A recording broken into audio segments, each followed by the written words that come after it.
வந்து அசிஸ்டன்ட் டைரக்டராக இருந்தப்போ அப்போ நான் சரக்கு அடிச்சிட்டு இருந்த டைமு. இப்போ அதை நிறுத்தி 10 வருஷத்துக்கு மேலே ஆச்சு. ஸோ இது வந்து ஞானவேல் கவனத்துக்கு. அப்போ வந்து என்னோடய ரெகுலர் ஒர்க் என்னென்னா, ஒர்க்கு முடிச்சுட்டு ஈவினிங் 6-7 மணிக்கு நேராக வந்து ஒரு குவார்ட்ரு வாங்கி அடிச்சுட்டு இன்னொரு குவார்ட்ரு வாங்கி பையில் வச்சுக்கிட்டு நேராக வரும்போது ஒரு சிடி கடை இருக்கும். அப்போ வந்து சிடி தான், சிடி பிளேயர். ஒரு பிதாமகன் படம் வாங்குவேன். வாங்கிட்டு நேராக வீட்டுக்கு போய் அந்த இன்னொரு இதை குடிச்சிக்கிட்டு அந்த படத்தை பார்ப்பேன். மறுநாள் திருப்பி அதே மாதிரி மாலை ரொட்டீன் அதே, திருப்பி வந்து அதே சிடி கடைக்கு போய் இன்னொரு பிதாமகன் சிடி வாங்குவேன்.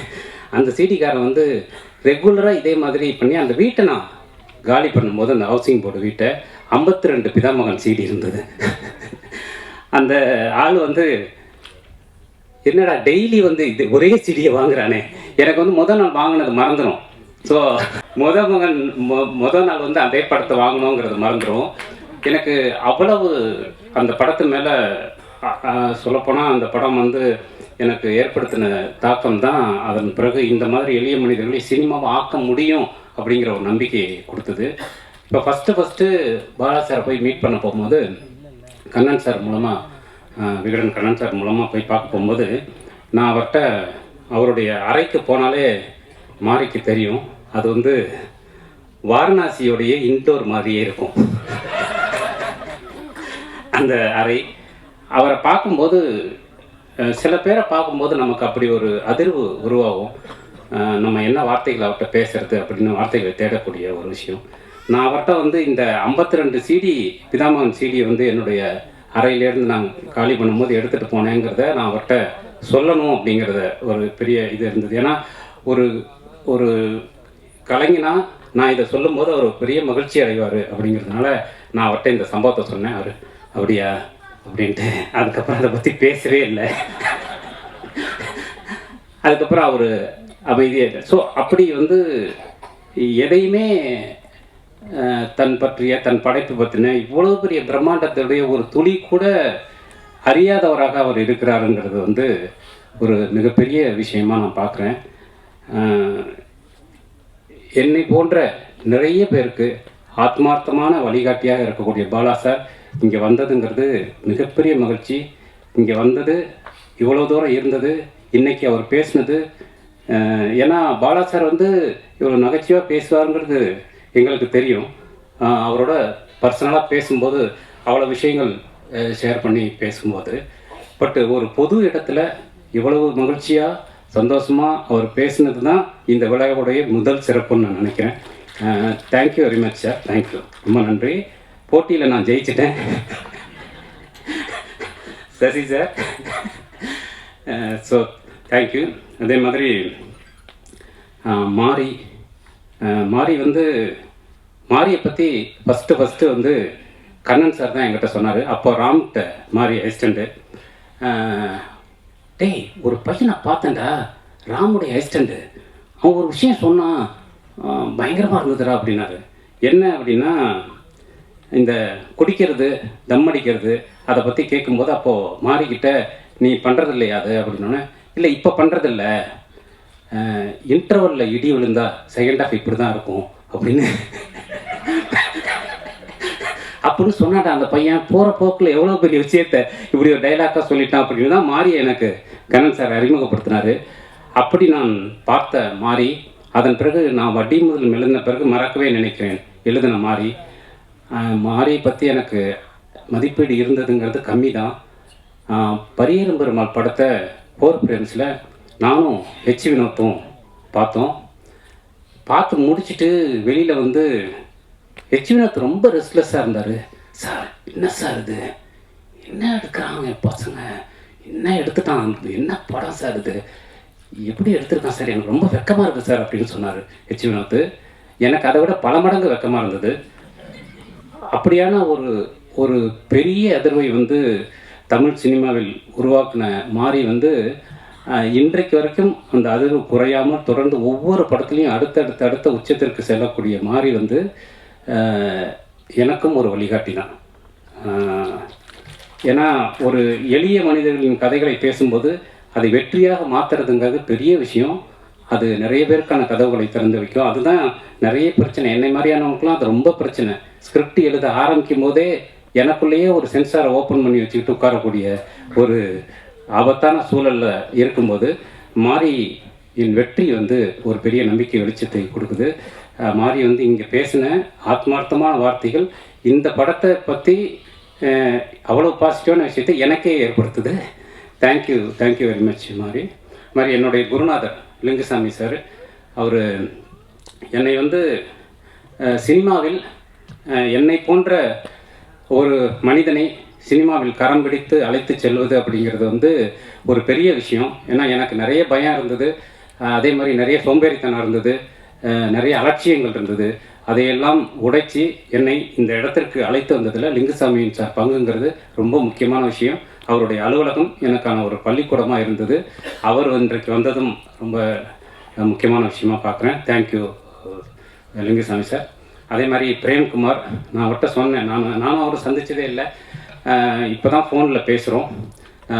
அவருடைய படங்கள் வந்து எகெயின் இந்த மாதிரி ஒரு படம், அதுவும் மெய்யல்வகன் மாதிரி படத்தையெல்லாம் எடுத்து கொண்டு வந்து இவ்வளவு பேரை ரசிக்க வைக்க முடியுங்கிறது இருக்கு இல்லையா, அமேசிங். உண்மையிலேயே அது வந்து ஒரு சினிமாவில் வந்து அது பெரிய விஷயம். அப்படி ஒரு கதாபாத்திரத்தை எழுதி, ஏன்னா அதெல்லாம் நாவலில் மட்டும்தான் சாத்தியம் அப்படிங்கிற சூழலை உடைத்து சினிமாவில் அதை வெற்றியாக மாற்றினதுங்கிறது ரொம்ப முக்கியமான விஷயம்.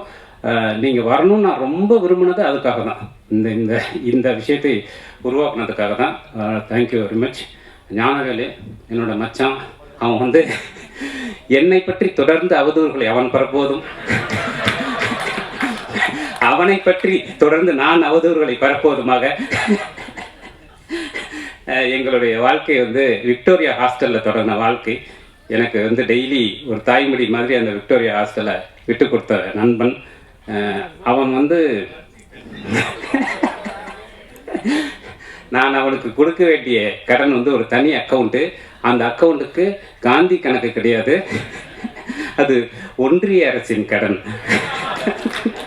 அப்படி ஒன்று தான் அந்த அக்கௌண்ட்டுக்கு போட்டுக்கணும். ஏன்னா அதெல்லாம் நல்ல விஷயத்துக்கு தான் மச்சான் போணுச்சு. ஸோ அப்படி ஞானவேல் வந்து இங்கே வர்றதுங்கிறது ஒரு நண்பனாக, அவன் அதே மாதிரி ஒரு கலைஞனாகவும் ஜெய்பி மாதிரியான ஒரு படத்தை வந்து இந்திய சினிமாவிற்கு அளித்த மிக முக்கியமான ஒரு கலைஞனாக என் நண்பன் இருப்பதில் எனக்கு பெருமை. அவன் இங்கே வந்தது வந்து இன்னும் எனக்கான பெருமை. அதே மாதிரி மில்டன் சார் மிகவும் கவித்துவமான ஒரு மனிதர், அபாரமான ஒரு மனிதர். அவர் வந்து கொலுசுகள் பேசக்கூடிய மாதிரி ஒரு கவிதை தொகுப்பு மூலமாக எனக்கு அறிமுகமானவர். இன்றைக்கு ஒரு இயக்குனராக ஒரு பெரிய இடத்துல இருக்கிறவர் வந்தது எனக்கு பெரிய மகிழ்ச்சி. வெங்கடேஷ் சார் ஒரு அற்புதமான ஒரு மனிதர். எனக்கு வந்து நான் அவருக்கு ஃபோன் பண்ணி, சார் கமர்ஷியலாக எப்படி சார் ஒரு கதையை நரேட் பண்ணுறதுன்னு தான் நான் ஃபஸ்ட்டு அவர்கிட்ட கேட்டேன். ஸோ அந்த மாதிரி ஒரு ஸ்பேஸில் இருக்கிற ஒரு நல்ல நண்பராக இன்றைக்கு எனக்கு கிடைச்சிருக்கிற வெங்கடேஷ் சார். ரவிக்குமார், அவரும் என்னுடைய ஆத்மார்த்தமான நண்பர். அவர் உள்ளிட்ட இங்கே வந்த அத்தனை பேருக்கும் வந்து இந்த நேரத்தில் நன்றியை நான் தெரிவிச்சுக்கிறேன். இந்த படம் பற்றி நான் சொல்லணும்னா, இந்த படமே நம்பிக்கை சார்ந்த ஒரு படம் தான். இந்த படம் எல்லோருக்கும் ஒரு பெரிய நம்பிக்கையை கொடுக்கணும்னு தான் இந்த படம் எடுக்கப்பட்டது ஒரு அடிப்படையான நோக்கம். இந்த படம் ராஜமுருகன் என்ற மனிதன் மீது அம்பேத்குமார் என்ற மனிதன் வைத்த நம்பிக்கை தான் மயிலார், ஒன்றுமே கிடையாது. அந்த நம்பிக்கையில் உருவான படம் தான் இந்த படம். அம்பேத் என்ற ஒரு மனிதன் இல்லை என்றால் இந்த படம் உருவாயிருக்காது. ஸோ நான் ரொம்ப டவுன்ஃபாலில் இருந்தப்போ என்னை அழைத்து வாழ்க்கையை வந்து நீங்கள் தொடர்ந்து ஓடிக்கிட்டே இருக்கணும் சார், ஒரு நாள் கூட உட்காந்துடக்கூடாது அப்படின்னு அடுத்த நாளே படம் பண்ணுறதுக்கான ஒரு அலுவலகத்தை எனக்கு தந்த அம்பேத்குமார் சாருக்கு ரொம்ப நன்றி சார். இந்த மாதிரியான ஒரு படம் வந்து நான் அந்த படம் ஜெயிக்கணும்னு மறுபடி ரொம்ப இயற்கையை வேண்டுவது வந்து அம்பேத்குமார் என்ற மனிதனுக்காக தான். அவர் என் மேல் வைத்த நம்பிக்கை வந்து பொய்யாகக்கூடாது அப்படிங்கிறதுக்காக தான். அவருக்கு அடுத்து இந்த படத்தை தன் தோளில் முதல் நாளிலிருந்து சுமந்து இதை எப்படியாவது இந்த சந்தையில் கூவி வித்துடணும் அப்படின்னு ஒரு இதை ஒரு தன்னுடைய தோளில் சுமந்தது வந்து திங்க் மியூசிக் சந்தோஷ் தான். அவர் தான் வந்து இந்த படத்தை பார்த்த நாள்லேருந்து இந்த படத்தை பற்றி எல்லாத்தையும் பேசி இன்றைக்கு வரைக்கும் என் கூடவே இருந்துகிட்டு இருக்கிறது திங்க்மிஸ் சந்தோஷ் தான். அவர் வந்து ஒரு கட்டத்தில் என்ன ஆயிடுச்சுன்னா, இன்றைக்கி வந்து இன்னறைக்கி இந்த ஏரியாவில் இபி வரல அப்படின்னா அவருக்கு ஃபோன் பண்ணுற அளவுக்கு, இதுக்கெல்லாம் எனக்கு ஃபோன் பண்ணுற அப்படிங்கிற அளவுக்கு வந்து அவர் அவ்வளவு அவர் ஒரு ப்ராப்ளம் அப்படின்னா சந்தோஷ் வந்து அந்த இடத்துல இருந்தாருன்னா அது கிளியர் ஆகும் அப்படிங்கிற ஒரு விஷயத்தில் எனக்கு கிடைத்திருக்கக்கூடிய சந்தோஷ். சோமு எப்போவுமே என்னுடைய ஆல் டைம் டார்லிங்னு அவரை சொல்லுவேன். அவர் வந்து ஒரு மகத்தான ஒரு கலைஞன். இந்த படத்துலையும் அவர் சார் சொன்ன மாதிரி கடைசி நேரத்தில் வந்து கை கொடுத்து கூடவே நிற்கிற சோமு. சைத்ரா அவர் சொன்ன மாதிரி தமிழுக்கு கிடைத்திருக்கக்கூடிய மிக அற்புதமான ஒரு நடிகை. இந்த படத்தில் அவங்க ஃபஸ்ட்டு வந்து கால் ஷீட் அந்த மாதிரி பிரச்சனைலாம் இருந்தது, அதெல்லாம் பிரேக் பண்ணி கதையை கேட்டவுடனே உடனே வந்து நடித்து கொடுத்துருக்காங்க. உண்மையிலே தொடர்ந்து அவங்களுக்கு தமிழ் சினிமாவில் ஒரு மிகப்பெரிய எதிர்காலம் இருக்குது அப்படின்னு நான் நினைக்கிறேன். ஷான் வந்து ஷானும் நானும் சேர்றதுங்கிறது ஒரு ஆத்மார்த்தமான பிணைப்பு. அது வந்து இசை மட்டும் இல்லை, நிறைய அதுக்குள்ளே இருக்குது. இலக்கியம், அரசியல், எல்லாம் சமூகம் சார்ந்த அத்தனையும் ஷான்கிட்ட விவாதிக்கலாம். அதெல்லாம் சேர்ந்து தான் அவருடைய இசையாக வருது. அதனால் எப்போவுமே ஷான் வந்து என் கூட இருப்பார், அவர் இசை என் கூட இருக்கும். மயிலாடில் அது இன்னும் அடுத்த கட்டத்தை அடைஞ்சிருக்குன்னு நான் நினைக்கிறேன். நீரவ் சாருக்கு அவருக்கு ஹைதராபாத்தில் ஒரு ஷூட் இருந்ததுனால வர முடியல. இந்த படத்துக்கு அவருடைய ஒளிப்பதிவுங்கிறது ஒரு மிகப்பெரிய பலம்.